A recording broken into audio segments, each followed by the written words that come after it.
So I want to ask you first of all, because it seemed like when you got into the show, when you're first on Better Call Saul, it seems like it was like a non-traditional process, or something seemed a little different about it. That you either got an email. I read about it in a few different sources have it differently. You got an email, or your agent was emailed by the casting directors, and they actually asked you to come in, flew you in to Albuquerque, even though you hadn't got the role yet, to kind of experience it. You'd never been to New No, I Mexico. don't You'd know. never. No, hold up. That's not really. I've never heard that story I want to before. clear up all of the All right, internet, you want because to you want to clear up how did I get this part? well, I mean, the thing Like the about getting the part is you figure traditionally how it happens is, either you audition for the role and you get right, it, or, oftentimes you're given the role, or you're given sort of the inside track on a right, role. But right. the way that I'm reading about it is almost like, you were tipped off about it, or, I mean, I imagine there was so much secrecy about it too. No, okay. Here's what happened. I don't know what that story is. I'm trying to make sense of it, but it doesn't seem I'm to trying to fit. jump off interviews that you did in 2017. Well, So, here's the story is this. I had never seen Breaking Bad. okay. And I just generally don't watch a lot of TV. It wasn't that, I didn't care for it. I just didn't know about it. I wasn't really like plugged into TV at the time, and I'm still not. And I was at my father's house, God bless his soul. He was still alive at the time. And they were watching the two final episodes of Breaking Bad. So I walked in on the two final episodes, and as I was in the kitchen, I had my eye on the TV wondering what they were watching. And I was blown away. I thought it was an incredible show. And at the end of every episode, I saw the name Vince Gilligan. And I told my dad, I said, I'd like to be on a show like that next. And my dad, God bless his soul, said, one step at a time, you'll get there eventually. Don't rush the process. 2 weeks later, my agent sends me an audition, and it has the name Vince Gilligan on it. And my mind just couldn't believe it. I said, here I am in Canada, and it's very rare especially for me at the time, for a Canadian actor to get really considered for anything in the States. They usually hire American actors. And they had an audition request from me to do the audition for Better Call Saul. And because I had just seen the two episodes of Breaking Bad, and I thought it was just unbelievable, I definitely wanted to do this.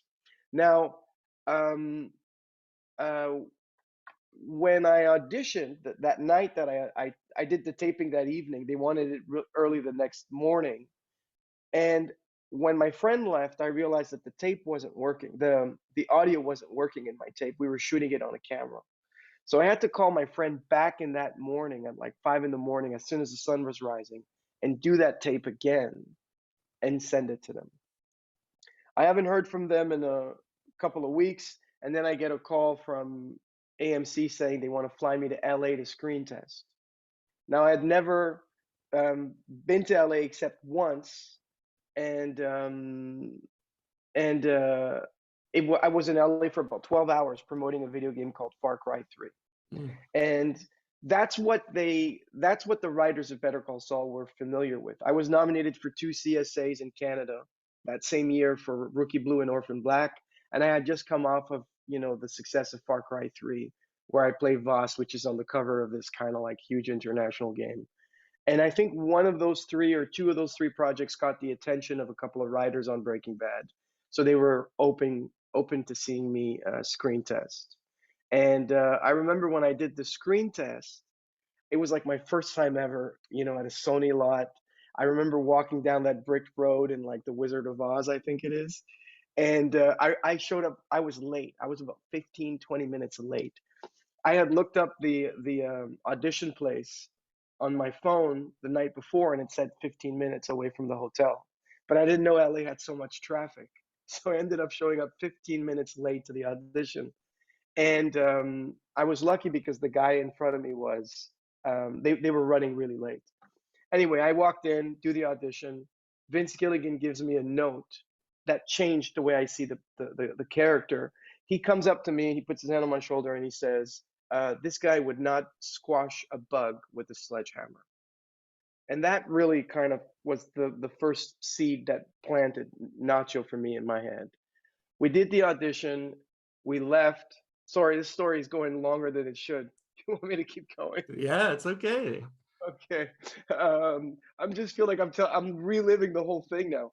So I did the audition and I left, and as I left the audition, Vince Gilligan, I shook everybody's hand, but as I was exiting, he reached out and put his hand on my shoulder. I turned around, saw him. He's a tall guy that I admired very much, who wrote and showrunner of Breaking Bad. And I left. And I remember for about 2 weeks, from the moment I left LA, got in a plane, landed back in, I think it was Toronto, thinking to myself, what did that hand gesture mean? Was it like he reached out and said, "I choose you," or was it like he reached out and said, "Better luck next time"? And that really is the full story of that process. And a couple weeks later they call you, then they tell you the showrunners like you, and then they give you a specific date with an hour, and then they tell you AMC's going to watch it. Then they give you another date and they say Sony's going to watch it.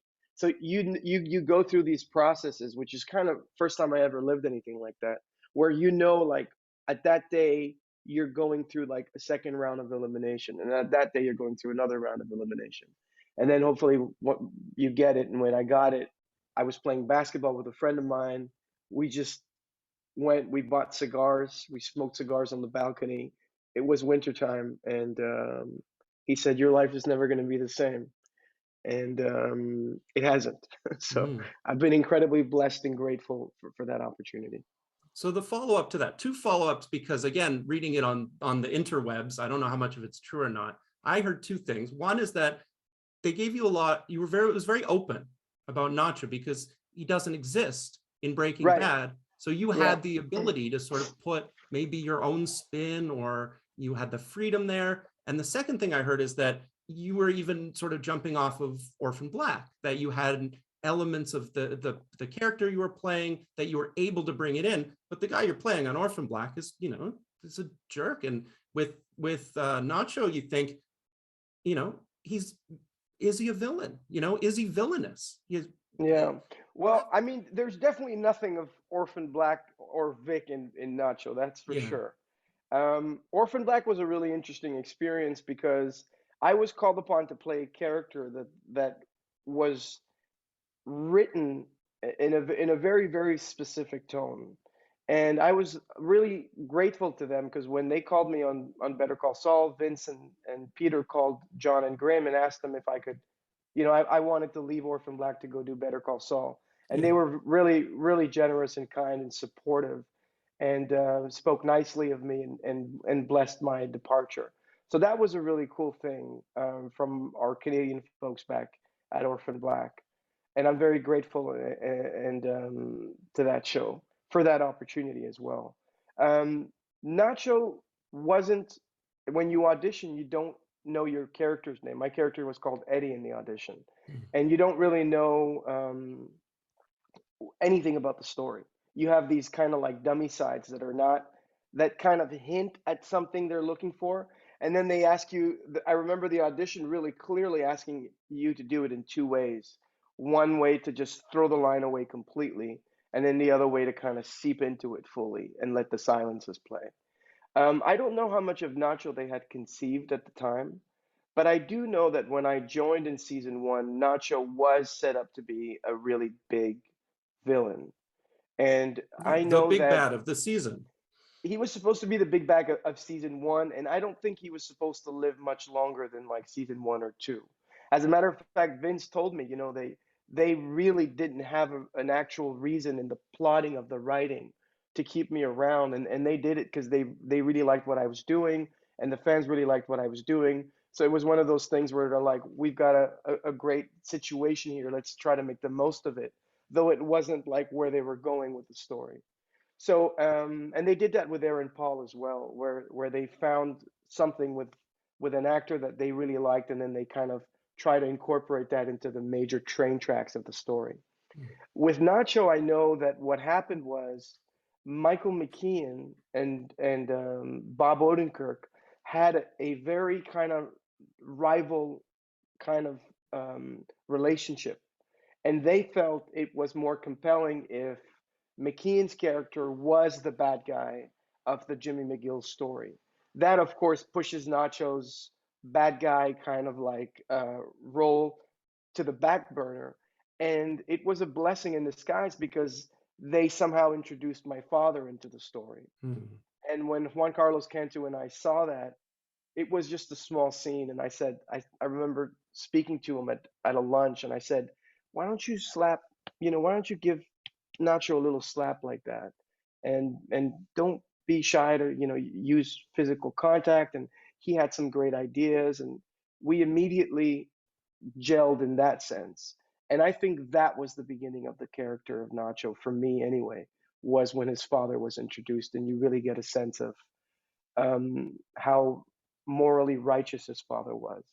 And you see a lot of the action is driven by how protective he is of his God, that I've father. been talking for so long. I'm sorry. It's okay. It's okay. Yeah. That's a lot of what, I mean, motivates him. If you remove the criminal element from him, he's a guy trying to protect his father, which is a pretty heroic thing to do. I mean, the whole show's Breaking Bad, Yeah. and Yeah. he's the only character breaking good. And to me, that was just an unbelievable thing to play an iconoclastic character like that. You play a guy who, at the beginning of the show, wants to be the big boss. He gets offered the highest position in New Mexico. He becomes essentially the boss of the cartel. He wants nothing to do with it. He doesn't want the money. He doesn't want the power. He doesn't want the greed. He doesn't want the violence. He wants nothing to do with it. And not because he's afraid of it or can't handle it, but because he has a change of heart and wants to do the right thing and doesn't want to see innocent people die. And for me to play a character like that, that's about love and sacrifice and the will to do the right thing in the face of adversity, I never thought in a million years I was going to get a chance to play a dream role like that. But then, if I can say this, when I'm watching you on screen, when I'm watching you in the role, you're scary. Something about it. There's Well, something about you in that role. I don't know what it is, but I just feel like you feel I feel very threatened by you. well, I mean, if you see a lion in the jungle, do you feel threatened? Depending on what the line is doing. Well, if you see a snake in the jungle, do you feel Yeah. threatened? Yeah. I Well, it's mean, because some characters you're are right. Yeah. It's capable. the They're coiled capable. snake, the Yeah, potential. or even a lion, a lot of people, or a shark, you know what I mean? A Yeah. shark isn't an evil character, Yeah. but it's because the reason I think why a character like Nacho is scary is because he is capable of going to war. He's like it's like you see those guys like Navy SEALs. You can just see them in the supermarket, and there's something about them, and you're to go, what is it about that guy that makes me feel like something different? And it's just because they have the ability to kill. They can kill. And I think that's what's scary about him. And I think he's scary a little bit because he's really smart, but smart in a way that's kind of unusual. He doesn't speak much. He holds his cards very close to his chest. And you can sense he's really well put together. His shirts are always ironed and he's always clean shaven. And there's just something about him. It takes a certain amount of discipline to walk that line. And I think that's what's scary about it. Not that, because he's never menacing. If anything, he saved so many lives on the show. Like the first time you meet him, he saves 3 lives. Yeah. He saves the lives of the twins and he saves Bob's life. Yeah. Yeah. In season 3, Hector Salamanca is being threatening to this woman and her child, and he kind of tells Arturo to let them go. He does a lot, and even in this season, as I don't know if you're, I don't want to spoil anything, but he saves a lot of lives. So I Yeah. think, yeah, I'm not sure if we're still, yeah. Yeah. So But I then think, and yeah, you have the contrast too. I mean, the obvious contrast is with Gus, with Giancarlo Esposito, who again is so menacing because he isn't. He's such a soft-spoken person. He's, dresses impeccably, and it's again that sort of threat of violence and what we know he's capable of doing. And the fact that, the villains of the show, the villains are often at war with each other more than anything else. right. And especially in the case of Nacho, he doesn't want that war to spill onto innocent lives. And that's where he has a problem, especially with the Salamancas. They have no respect for any life. They don't care about anything. They actually don't even care about their own people. They only care about the 3, 4 family members. And even between themselves, it's not really clear how close they are. We've never really seen them interact. Hmm. So that to me is the essence of that character. He's a samurai without a master who gets a change of heart and wants to do the right thing. And he's being kind of like the prodigal son being pressed by these two sociopathic families. And they both want to use him because he's very able to win the war against each other. What's it like when, it's very tight knit in terms of the characters that we're meeting? We know the story is going to lead into Breaking Bad or may lead into Breaking Bad. But what about when you bring in Tony? He doesn't have he didn't exist like with Nacho, with your character. He didn't really exist in our minds, and we're ready to think one thing about him, and then we feel completely different. What is bringing him into the show like, and what's your dynamic like with it? Um, well, Nacho and Lalo are mentioned. Ignacio, Yeah, Nacho short yeah, for there you have Ignacio. that They're that mentioned in hinted. Breaking Bad, and you know Yeah. that there's someone linked together. And I think Mhm. when the show started, everyone knew at some point that was a major character that needed to be introduced. And the Mhm. writers have building blocks. They build it slowly and they set it up, and then they make room, and then they bring in new characters, and they drop them where they're supposed to go. Lalo is the is supposed to come in at the end of season 4, where we've established well into the ground, and now we need a character that's going to come in and start boiling things up and start moving things up and jerking things up in a very strong way. And we were all really excited, that's what the show needed at that time. And Lalo was the perfect character to do that and sort of kind of like um, you know, disturb everything in the way that Lala was supposed to do. And it was just exciting. It was really exciting and really fun, and it was great. I've been a guest star on throughout my career. This was kind of like the first real series regular that I had. So it was really important for me that anybody that would come in on the show would be welcomed and felt like they were part of the family. So when Tony came in, it was the first thing I wanted him to feel was totally welcomed. Open my house to him and have him over as many times as he wanted, and go for hikes and go to restaurants and immediately introduce him to everybody and have that family camaraderie, because our philosophy is really simple. You're as good as everyone else. So you want everybody else to shine so that the show gets better. And that was really the mentality that we approached with everybody who joins the show. Some of the actors on the show, I think you were even talked about, you haven't even had a chance to really work opposite them. It's almost like you're Right. meeting them at the premieres, or I don't know, behind the scenes. Yeah. So who Yeah. on the show do you feel like you've really never had a chance to work with in character? Oh, I can't answer that question without spoilers. I can't, because if I say, then our characters would never How interact. about up to season 5? Who have you Up to yet season to 5, encounter? I've never worked with Ray. I've never worked with Yeah. Patrick. I've actually kind of never really worked with Bob either. Yeah, I I mean, was I've thinking seen that Bob a too. few Yeah. times. I mean, we in season when I was first introduced, episode 2, season 1, and episode 2, season 3, Bob and I had interactions, but then we didn't have interactions for about 4 or 5 years. Yeah. And then season 5, we have very slight interactions again. Like I said, Vince and Peter told me that they didn't really have um, a place for the character. They kept him around because he they really like the character and the fans really like the character. And he ends up being like a Swiss Army knife, and he ends up doing so much. I mean, if you look at all the things that he does on the show, he saves Jimmy's life, saves the two skaters' lives. He basically Tuco goes around killing people for no reason, doing a lot of meth. With the help of Mike, he puts Tuco in jail. He puts Hector Salamanca. Hector Salamanca wants to go after Nacho's father. He puts Hector in a wheelchair, and then I mean, it just goes on and on. The amount of things that he does is just crazy, for a character that initially wasn't supposed to be part of the plot. So what have been Yeah. some of your favorite scenes, favorite moments? For me, I come from the theater, and Mm. I was used to playing Shakespeare and Moliere and all that stuff. When I came out of theater school, I thought I was just going to do theater. And most of theater is motivated by dialogue.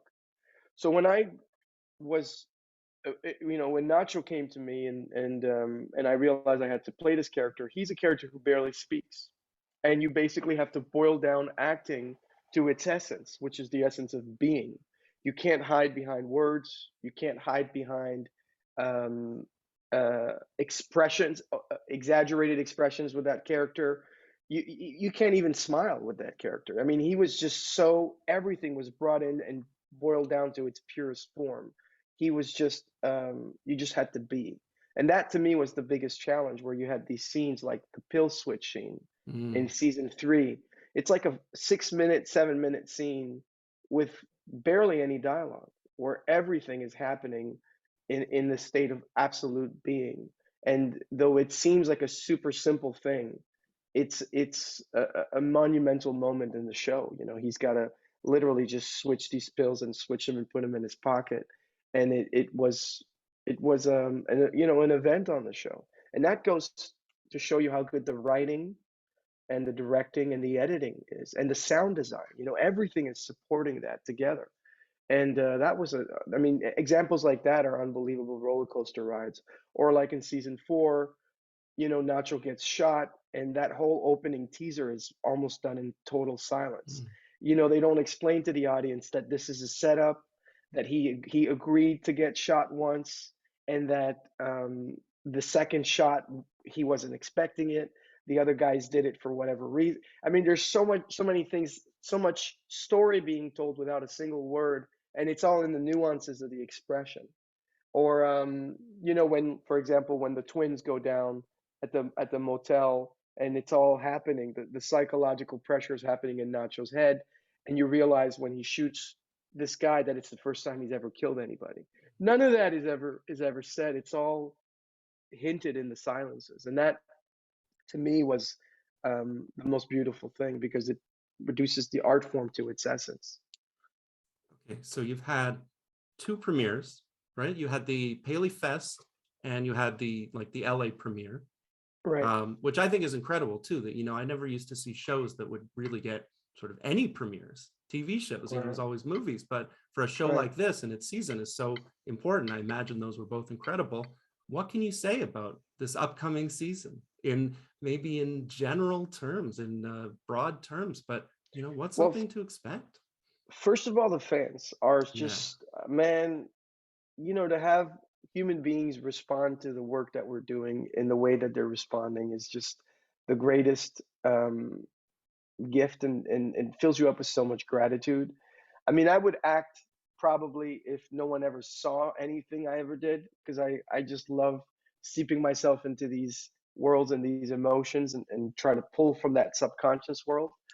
But to do it and then to see people respond to it, and go there in the depth of your soul with you, and understand what you're saying, is unbelievable, to understand how connected we are as a species, and to see these people come together around these stories and these themes of morality and justice. Mhm. So that's the biggest thing I got out of the premieres, especially at the Pally Fest, when Mm. the fans were just adorable. They're like unbelievably adorable. What I can tell you about the season is I've coined that word before. It's operatic. It's larger than life. It deals with morality and justice. It deals with human beings who are making decisions that will define who they are, define their lives and their lifetimes, and what they really stand for and what they really represent. It's the finishing touches on the iconography of these characters. Nacho starts off as the icon, as an image of the bad guy. Then he becomes iconographic in the sense that he breaks that image, and he shows you that no, he's not a bad guy, he's the good guy, and that you've got like these lawyers that are corrupt, and Mhm. all these other people around him that are bad. And then you get to a point where you go, well, what are you going to do about it? That your father doesn't want to leave the cartel. Both of these families have your dad at gunpoint. Who are you? What are you about? What do you represent? And these characters have to make these lifetime decisions. So let me give you an easy one to break from having to give what's coming up this Man, year. this has been such an in-depth conversation. Oh I God. want to get, oh yeah, I'll take you away a little bit, not completely though. So many fans of your show, I sound like I'm doing the opposite, but so many fans of your show, so invested in what's to come this year, and also fans finding your show on Netflix. You know, when season 5 is on Netflix now, you get a whole new group of fans that are watching the season now, or ducking back to the previous ones. They're so invested in the show, then rightly so. It's a great show. There's a lot of secrecy around it. What about you as a viewer? That's Well, why it's a bit of an easier question. What have thank been you. your shows or something you've watched where you've been so invested in? I just think this season is our best. You know, I look at the trailers and the choice of music, Mm, and what I love about Peter and Vince is that they really have patience, which is very rare nowadays in any art medium. Everyone wants to hit and impress and be as flashy as they can, as quickly as they can, and go as fast as they can. And by doing so, they burn a lot of organic character development. When you do it right, when you let tension build the right way, you get to a season like this where it's just because it's like an elastic. You pull until you know it's gonna crack. Right before it cracks, you let go, and the momentum you get is unbelievable. As a viewer, that's what I've learned mm, from Vincent Peter. Be patient. You know, it's like a relationship. You don't have to rush everything. If you're truly in love and you care, um, it can be a long-term thing. So take your time, not as in be lazy or complacent, but mm, take your time, you know, yeah. let things and trust that the audience, if you can feel it, the audience can feel Yeah. it, you know. Let me take you even further off the hook. You as a viewer, it's a show that you have no involvement in. You don't Man, have to you got me talking so you much. don't have to sign things this long. You don't have to say, any the secrets that are to come. As a viewer of anything that you are not a part of, you're not in the show, you're not in the movie, probably know people that are in it, but something you've watched and you've been like, this has grabbed me the way that Better Call Saul grabs the audience. What has grabbed me the way that Better Call Saul has grabbed me? I mean, I'm Maybe not the nothing, right I don't know. person to add. No, I mean, there's a lot of unbelievable stuff going on, but I tend to watch older stuff. You know, Okay. like I like stuff in the 70s, and like I was just watching Taxi Driver again, Mm, and I just discovered it. You know, as you get more and more into the business, you kind of understand what's going on a little bit more, and you realize the shots that they're using, and you wonder mhm, about this and that. I just saw Taxi Driver again. I saw Eyes Wide Shut from mm, Stanley Kubrick again. What else did I see lately that I was like just wow? Um, I saw The Last Samurai mm, that I really enjoyed. I saw Seven. yeah, David Fincher, man, I love David Fincher. yeah. Fight Club, you know, so I just kind of sometimes go back and see those older stuff. But doesn't mean that there's not a lot of great new stuff. There's a lot of great new stuff. I like the new Spider-Man. I thought Hmm. that was fun. So yeah, something like yeah. But I've been watching older stuff lately. Yeah. Okay, I got to ask you back to your show again. What about Yeah. Bob? Tell me about, I mean, you've had a few scenes, but what on a show called Better Call Saul, where we're developing what's the interaction like for you? Bob has been like a big show business brother to me. You know, from the moment we got there, we immediately hit it off. We got along really well. I mean, from literally the first day we met, we went to get a salad at Vinaigrette in Albuquerque. And we decided that this wasn't going to be season 7 of Breaking Bad, that this was going Mhm. to be season 1 of Better Call Saul, because we couldn't do season 7 of Breaking Bad. We just didn't know what we had nothing. And Breaking Bad is arguably one of the greatest shows ever, and I was such a fan of it at the time because I had seen it by the time I was cast. And I knew that we couldn't do Breaking Bad season 7. There's no way we could attempt to do that. We had to approach this as season 1 of Better Call Saul, and from there on we became really good friends. You know, we talked endlessly, and Bob and I like to talk about themes and philosophy, and we would just kind of lose ourselves on these hikes where we would talk about things like that. Um, yeah, I don't know what else to say. I think, yeah. What else do you want me to say? I'm You not think sure what else. you think I'm trying to trick you into talking about perhaps having an interaction with him in the upcoming season, and I meant more just, No, more no. just I as mean, a. I mean, not at all. he's No, such a powerful figure, and it's so funny to me that a show that is so serious has a comic, has a comedian in the lead role. a lot of comics are great actors. Yeah. It's very easy. I think I don't want to say easy, but I think some comics who can play straight comedy can play drama. I think fairly easily.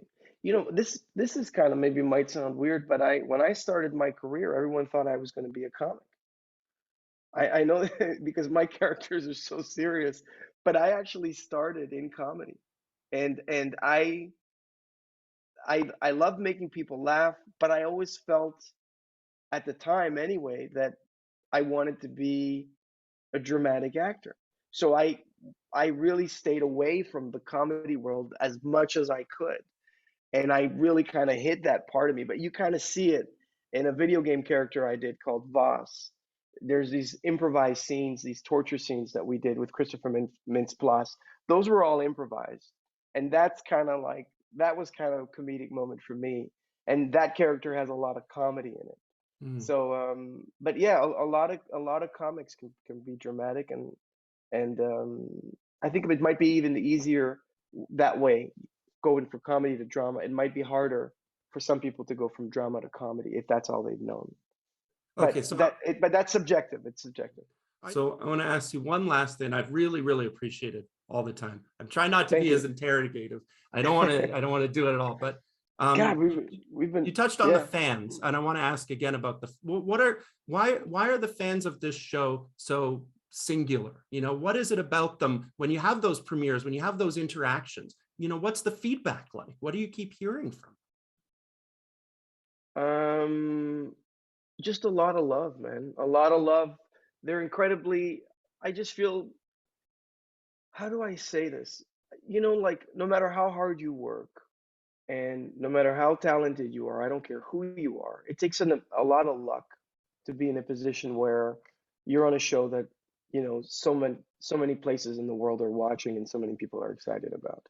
And I know at my age that you go, man, it's not me. I was lucky, like it takes a certain amount of luck.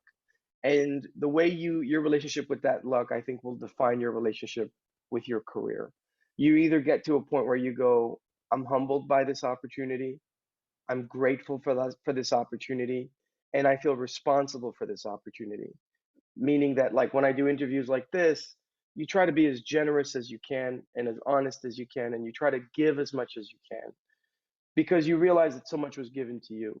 When you're on a show and you've got like guest stars or you got new characters being introduced, you literally open your house to them and you give them the opportunity to shine, and don't try to hold everything to yourself. You give things away because you've been given so much. So that's how I feel with the fans. I mean, just yesterday I was reading these beautiful comments, and this one girl said something to me about um, caring about Nacho the way she can't remember caring about Nacho.